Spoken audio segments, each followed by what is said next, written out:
Ma grand-mère a dépensé 35 000 $ pour un voyage en famille, mais une fois à l'aéroport, mon père m'a dit « J'ai oublié ton billet. Rentre simplement à la maison. Restez avec moi pendant que je vous raconte ce qui s'est vraiment passé. Et si cette histoire touche votre cœur, n'oubliez pas de montrer votre soutien en likant, partageant et vous abonnant pour que plus de gens puissent l'entendre aussi. Je m'appelle Ayana Ellis. J'avais 17 ans à l'époque, j'étais calme, timide, et le genre de fille qui remarque tout, même si je ne parlais pas toujours. Ma grand-mère, Loretta Ellis, planifiait ce voyage depuis des années. Elle faisait de longues gardes, économisait chaque centime qu'elle pouvait, et quand elle a finalement pris sa retraite, elle a décidé d'utiliser ses économies pour emmener toute la famille en vacances. 35 000 $. Ce n'était pas seulement de l'argent pour elle. C'était son rêve, son cadeau à la famille. Le jour du voyage, j'étais tellement excité.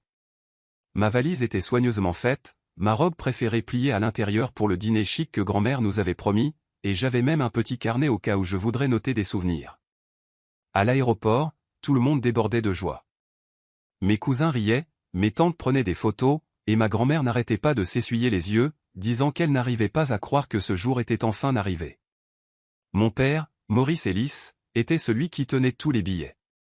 Il se pavanait comme s'il était le chef, comme s'il avait tout payé lui-même. C'était le genre d'homme qu'il était.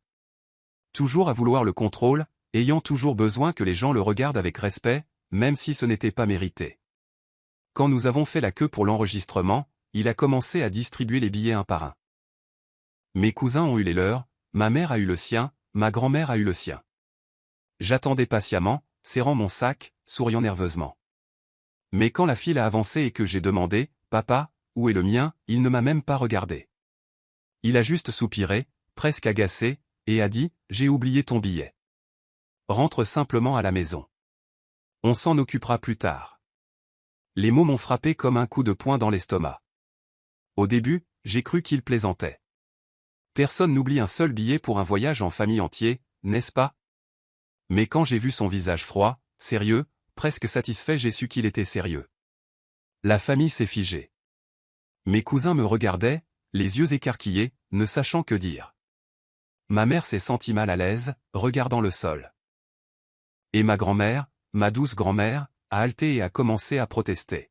« Maurice, comment ça, tu as oublié? C'est ma petite fille. » Mais il l'a rapidement fait taire, insistant sur le fait qu'il ne pouvait rien faire maintenant.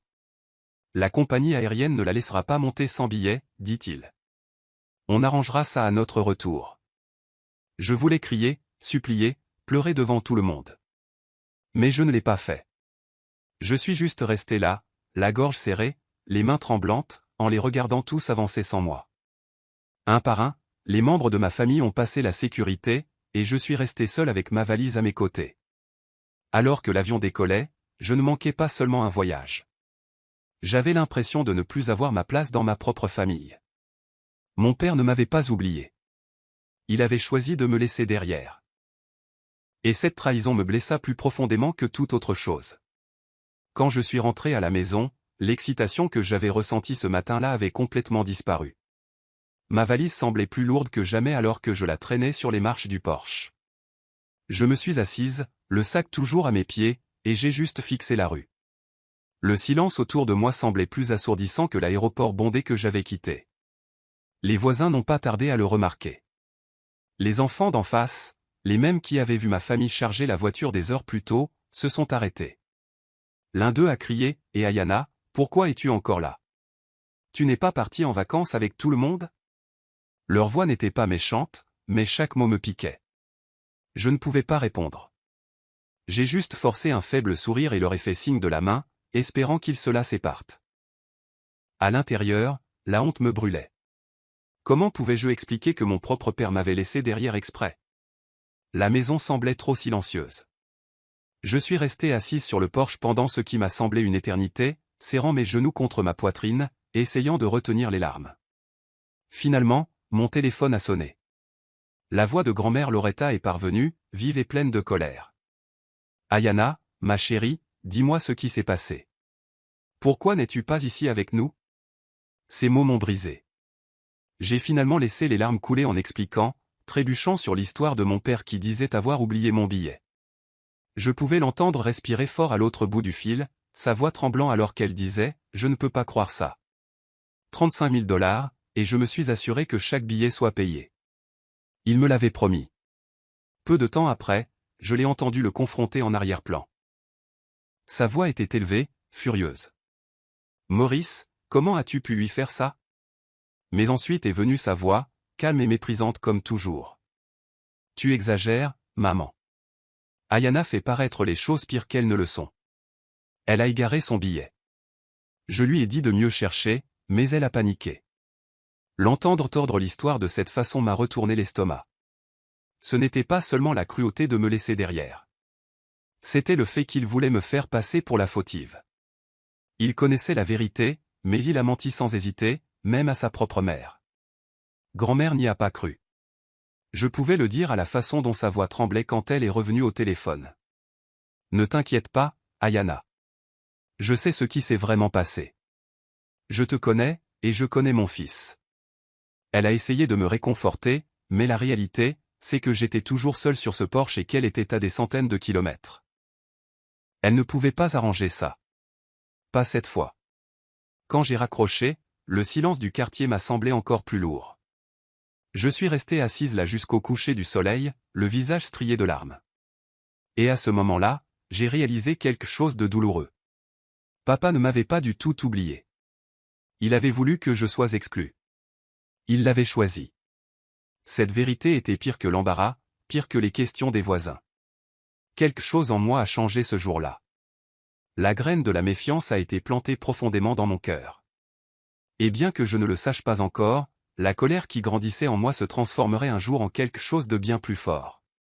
Quand la famille est finalement revenue de leurs grandes vacances, la maison s'est soudainement remplie de bruit à nouveau. Des rires, des bavardages, le bruit des valises qui roulent. Ils sont entrés, bronzés et radieux, leurs sacs remplis de souvenirs, agissant comme si de rien n'était. Je me tenais tranquillement près du couloir, les observant. Mes cousins se montraient des colliers de coquillages et leurs marques de bronzage, mais aucun d'entre eux ne m'a demandé comment j'allais ou ce que ça faisait d'être laissé derrière.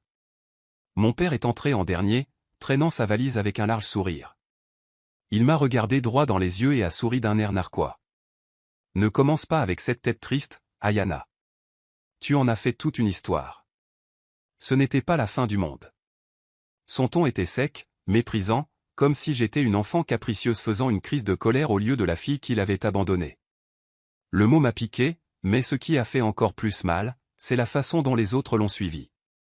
Mes cousins, qui jouaient avec moi autrefois, ne pouvaient même pas croiser mon regard. Ils tripotaient leurs souvenirs ou fixaient le sol.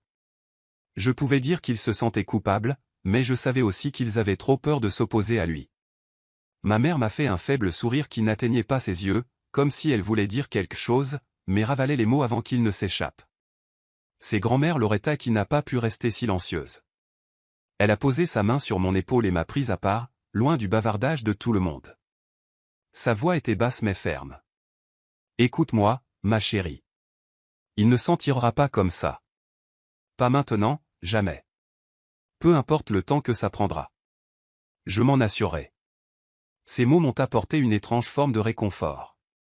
Pendant des jours, je m'étais senti complètement seul, comme si personne ne voyait vraiment ce qui m'était arrivé.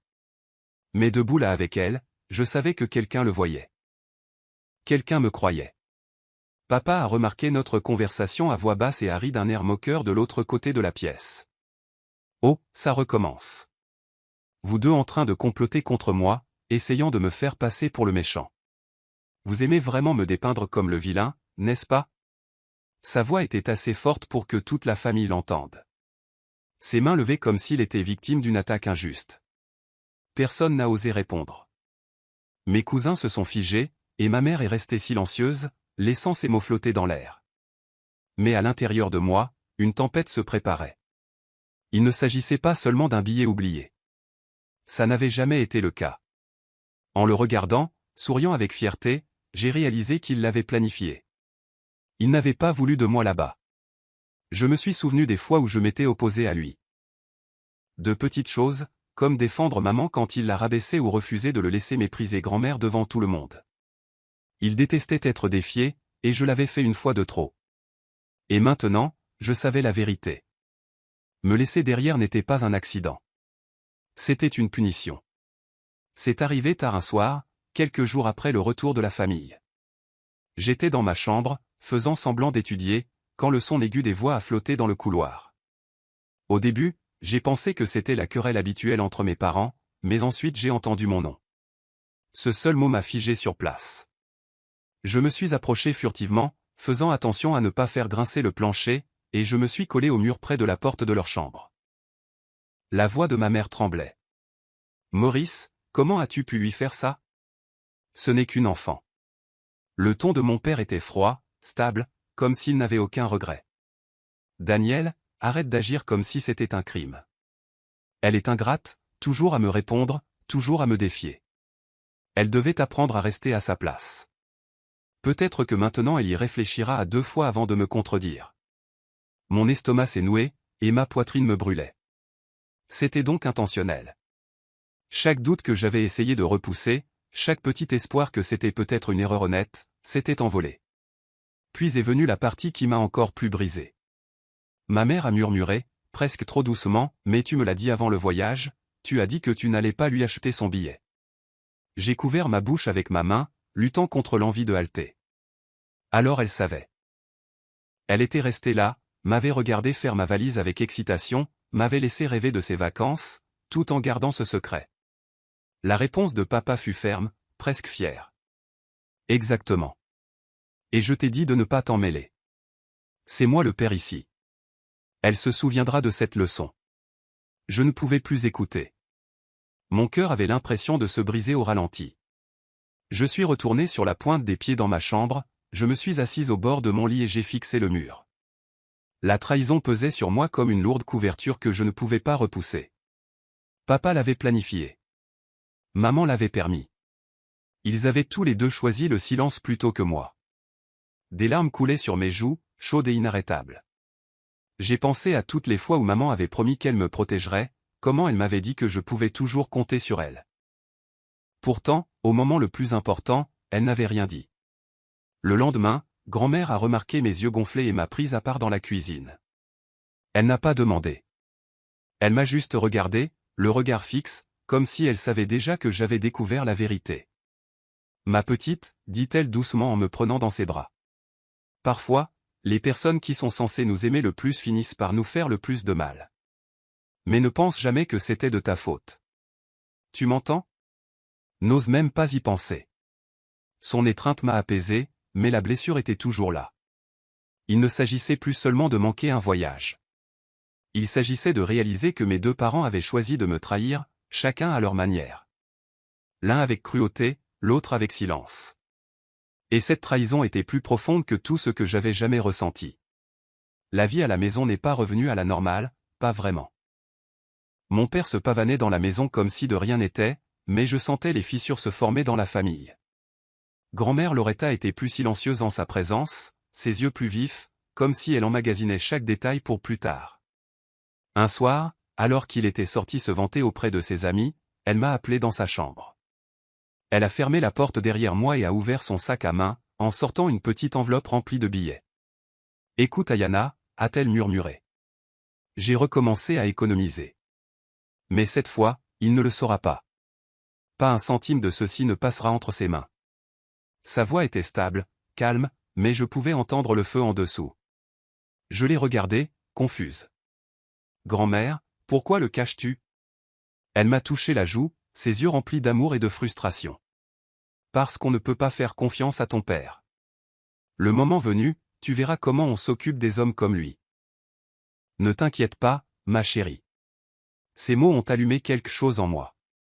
Pendant des semaines, je m'étais noyé dans la colère et la tristesse, mais l'entendre parler avec une telle certitude m'a donné un étrange sentiment d'espoir. Elle ne me réconfortait pas seulement, elle planifiait quelque chose. Et pour la première fois depuis l'aéroport, j'ai senti que la justice viendrait peut-être. Pourtant, les jours n'étaient pas faciles. Maurice aimait me rappeler ce que j'avais manqué. Il a imprimé des photos du voyage et les a collées sur le réfrigérateur.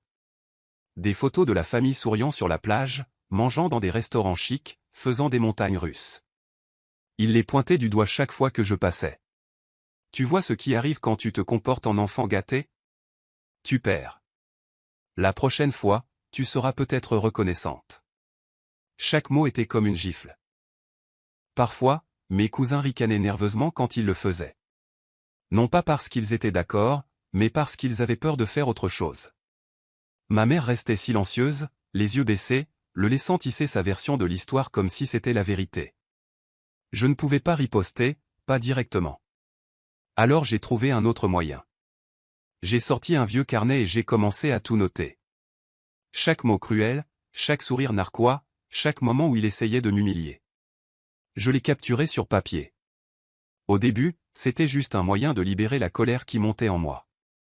Mais plus j'écrivais, plus je réalisais que je constituais un dossier, une sorte de vérité qui ne pouvait être ni effacée ni déformée. Tard le soir, quand la maison était silencieuse, je relisais les pages. Certaines nuits, je pleurais.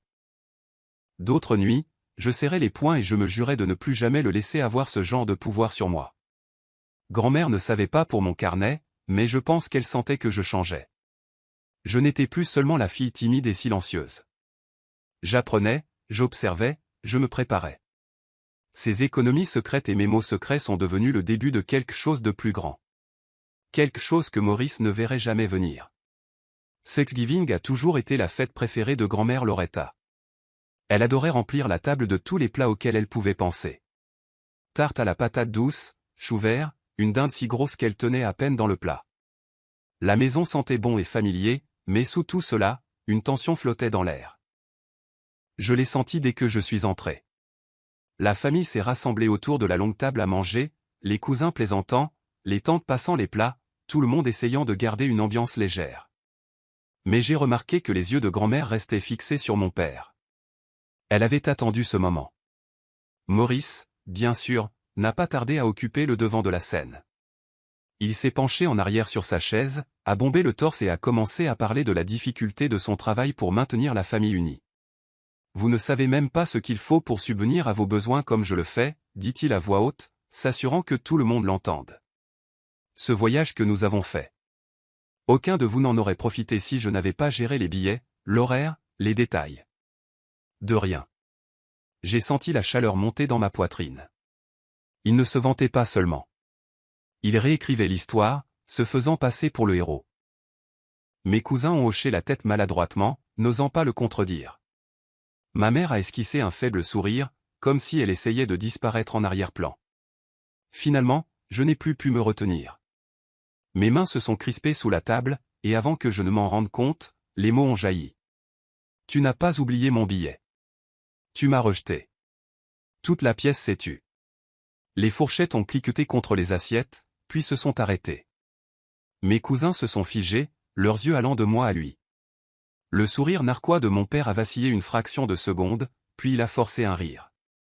Ayana, allons. Ne sois pas dramatique devant la famille. Nous savons tous que tu as surréagi. Mais cette fois, je n'étais pas seul. Grand-mère a posé lentement sa serviette, sa voix aussi tranchante qu'une lame. Non. Elle dit la vérité. Il vous a menti à tous. Des murmures se sont répandus autour de la table. Mes tantes chuchotaient entre elles. Un de mes cousins a regardé Maurice avec de grands yeux. La pièce qui avait été remplie de bavardages semblait maintenant lourde, comme si tout le monde le voyait enfin pour ce qu'il était. Maurice a essayé de se reprendre, secouant la tête avec ce faux calme qu'il utilisait toujours quand il était acculé. « Maman, tu exagères. Vous ne comprenez pas. Parfois, les enfants ont besoin de leçons difficiles. » Mais personne n'a ri avec lui. Personne ne l'a soutenu. Mes cousins évitaient maintenant son regard, non par peur, mais par honte. Ils savaient. Je suis resté assise là, le cœur battant, réalisant que la vérité était enfin révélée. Pour la première fois, son masque était tombé devant tout le monde. Et en regardant autour de la table, je pouvais le voir, son emprise sur la famille n'était plus aussi forte qu'avant. La confiance qu'il avait autrefois protégée commençait à se fissurer. C'est un dimanche après-midi que grand-mère a rassemblé toute la famille dans son salon. Les rideaux étaient ouverts, laissant la lumière du soleil inonder le tapis usé. Mais l'atmosphère semblait lourde, presque comme si un orage était sur le point d'éclater. Tout le monde a trouvé une place. Mes tantes chuchotant, mes cousins s'agitant nerveusement, et Maurice, mon père, s'installant dans le fauteuil comme un roi attendant d'être loué. Grand-mère se tenait à l'avant, les mains posées sur le dossier de sa chaise pour se soutenir. Elle s'est éclaircie la gorge, et immédiatement la pièce s'est tue. « J'ai quelque chose à dire », a-t-elle commencé. Sa voix était stable, mais je pouvais sentir le poids derrière elle. J'ai passé toute ma vie à travailler, à économiser et à construire quelque chose à laisser derrière moi. Et j'ai décidé qu'il était temps de faire quelques changements. Maurice s'est redressé, un sourire suffisant se dessinant sur ses lèvres. Tout le monde savait qu'il s'attendait depuis toujours à hériter de la majeure partie de la succession de grand-mère. Il s'en vantait souvent, agissant comme si c'était déjà à lui. Mais les mots suivants de grand-mère ont effacé ce sourire de son visage. À partir d'aujourd'hui, je nomme Ayana comme mon héritière principale. C'est elle qui héritera de la majeure partie de ce que je laisserai. La pièce a éclaté en murmures. Mes cousins se sont regardés avec de grands yeux. Ma mère a baissé le regard vers le sol. Et Maurice, son visage est devenu rouge si vite que c'en était presque effrayant. Il a bondi de sa chaise, pointant un doigt vers moi comme si je venais de commettre un crime. « C'est de sa faute » a-t-il crié. « Elle t'a monté contre moi. Vous ne voyez pas ce qui se passe. » Elle a chuchoté à ton oreille, te retournant contre ton propre fils. Je suis resté figé, le cœur battant, mais grand-mère n'a pas scié. Elle a relevé le menton, ses yeux plus vifs que je ne les avais jamais vus. « Non, Maurice. C'est ma décision. Tu m'as montré qui tu es.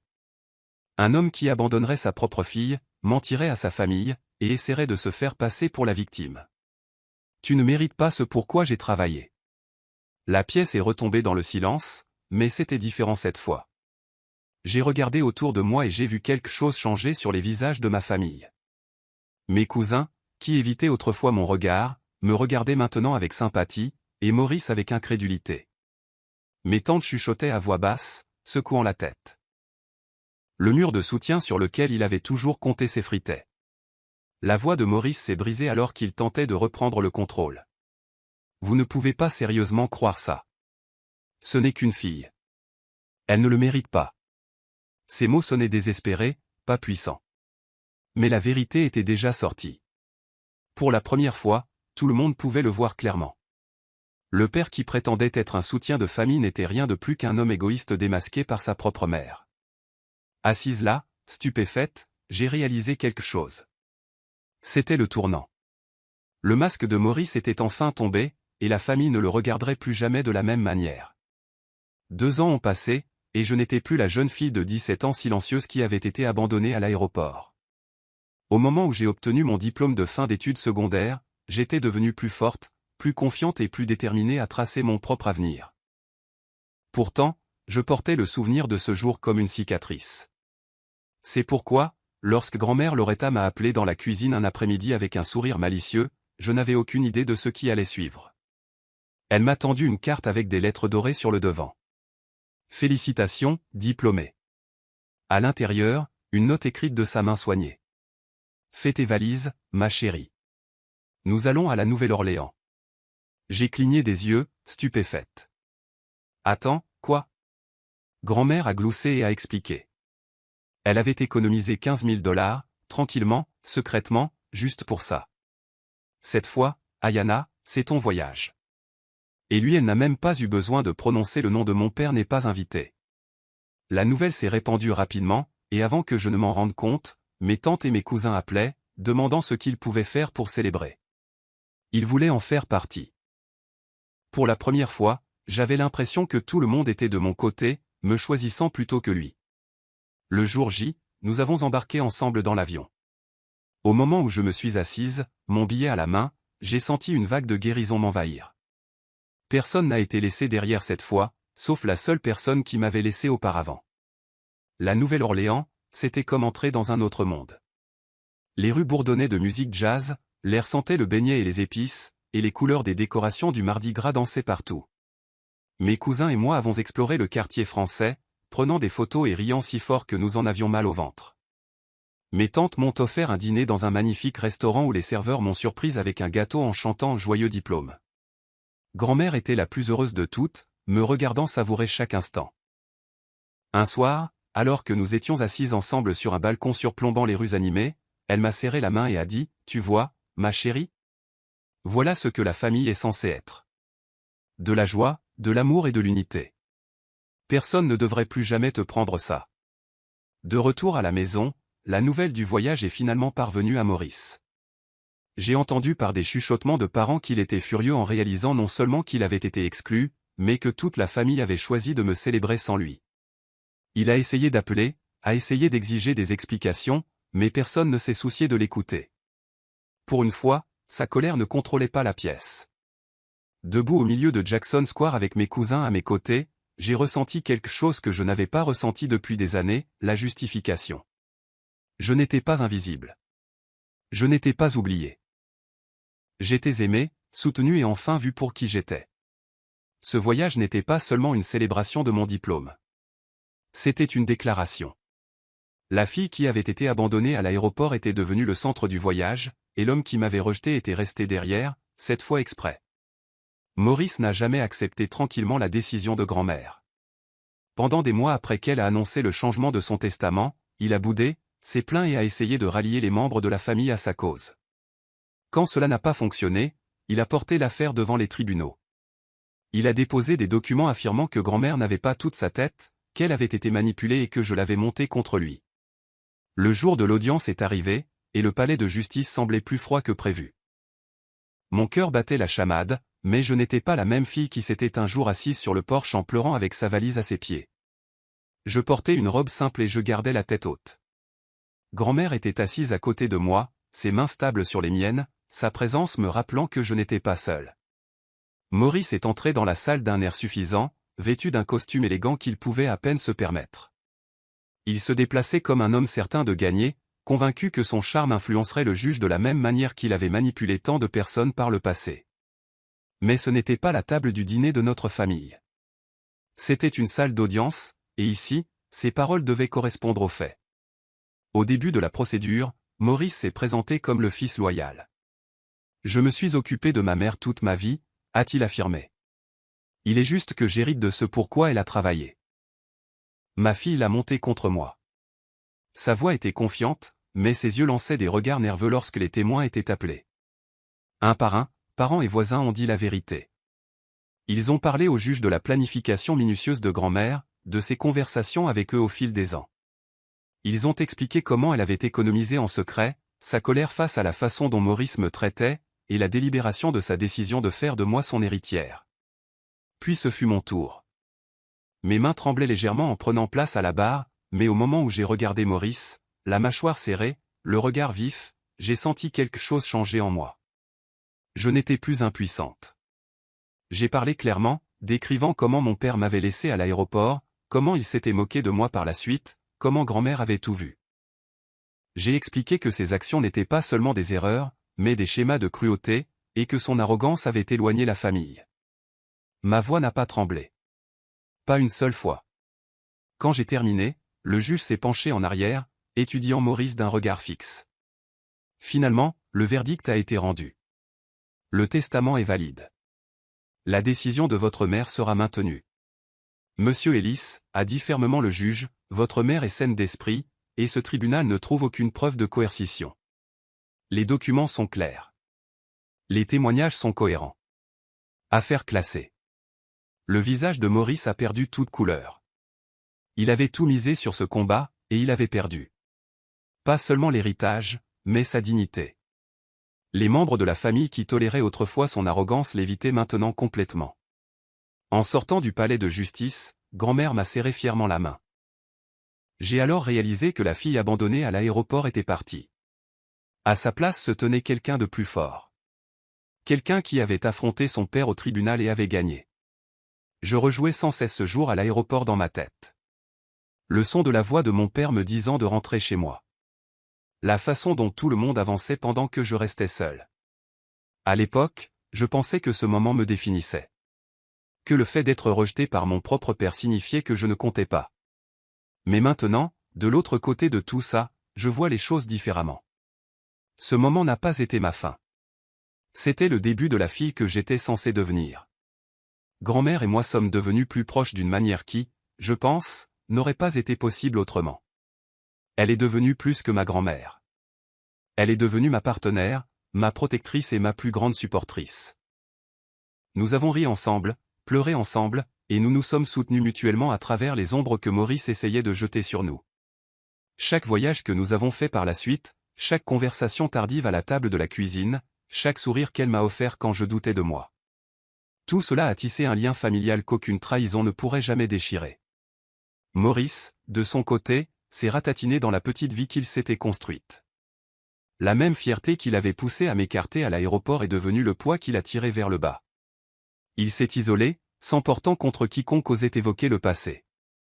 Trop amer pour admettre la vérité. Trop têtu pour changer. Les gens ont cessé de l'appeler, ont cessé de l'inviter. Et dans le silence, il s'est retrouvé avec la seule chose à laquelle il ne pouvait pas échapper, lui-même. Je ne me réjouis pas de sa solitude, mais je n'ai pas non plus pitié de lui. Les choix ont des conséquences. Et il a choisi de me traiter comme si j'étais jetable. Il a oublié que les gens que vous écrasez en montant sont les mêmes que vous reverrez en descendant. Et quand il a finalement cherché quelqu'un sur qui s'appuyer, il n'y avait plus personne. Pas même moi. Quant à moi, je me suis lancé dans une vie dont je suis fier. Je ne suis plus la fille timide qui regarde le sol, craignant de faire du bruit. Je m'exprime maintenant. Je prends de la place.